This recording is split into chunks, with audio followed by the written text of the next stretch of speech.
Super താര ചിത്രങ്ങളിലെ കാലം കഴിഞ്ഞുവെന്നും യുവതാരങ്ങൾക്കായി super താരങ്ങൾ വഴിമാറിക്കൊടുക്കണമെന്നും മുറവിളി കൂട്ടുന്നവർക്ക് തന്റെ താരമൂല്യത്തിന് ഇന്ന് വരെ ഒരിടിവും സംഭവിച്ചിട്ടില്ലെന്ന് കാട്ടുകയാണ് മോഹൻലാൽ. 20ഓളം ചിത്രങ്ങളാണ് മോഹൻലാൽ ഈ വർഷവും വരും വർഷങ്ങളിലേക്കുമായി കരാറായിരിക്കുന്നത്.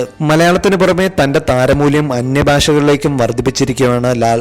മനമന്ത, ജനതാ ഗ്യാരേജ് എന്നീ തെലുങ്ക് ചിത്രങ്ങളും പ്രിയദർശൻ സംവിധാനം ചെയ്യുന്ന മലയാള ചിത്രം ഒപ്പം, ബിഗ് ബഡ്ജറ്റ് ചിത്രം പുലിമുരുകൻ എന്നിങ്ങനെ 4 ചിത്രങ്ങൾ ഒരുപോലെ തിയേറ്ററുകളിലെത്താൻ തയ്യാറെടുക്കുകയാണ്. വരുന്ന 4 മാസങ്ങളിലായാണ് ഈ 4 ചിത്രങ്ങളും പ്രദർശനത്തിനെത്തുക.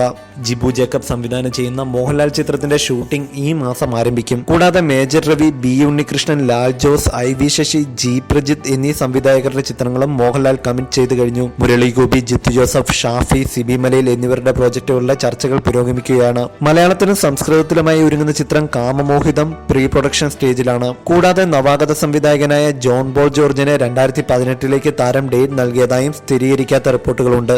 ഇവ കൂടാതെ സിദ്ധാർത്ഥ് ഭരതൻ, സച്ചി, രഞ്ജിത്ത് ശങ്കർ, ജോഷി, ദീപു കരുണാകരൻ, റോഷൻ ആൻഡ്രൂസ് എന്നിവരും മോഹൻലാലിന്റെ ഡേറ്റിനായുള്ള കാത്തിരിപ്പിലാണ്. ഒപ്പത്തിന് പുറമെ പ്രിയദർശൻ ഒരുക്കുന്ന ബഹുഭാഷ ചിത്രം, സത്യനന്ദിക്കൻ ചിത്രം എന്നിവയ്ക്കുള്ള തിരക്കഥാരചന നടന്നുകൊണ്ടിരിക്കുകയാണ്. വിനീത് ശ്രീനിവാസനും മോഹൻലാലിനെ കേന്ദ്ര കഥാപാത്രമാക്കി ഒരു സിനിമയൊരുക്കാനുള്ള ആഗ്രഹം പ്രകടിപ്പിച്ചിട്ടുണ്ട്. മലയാളത്തിന് പുറമെ അന്യഭാഷാ ചിത്രങ്ങളും മോഹൻലാലിനെ തേടിയെത്തുന്നുണ്ട്. തമിഴിലും തെലുങ്കിലുമായി രാജമൗലിയും വിഷ്ണുവർദ്ധനും മോഹൻലാലിനെ വെച്ച് സിനിമ ചെയ്യാനുള്ള തയ്യാറെടുപ്പുകളാണെന്നും റിപ്പോർട്ടുകളുണ്ട്.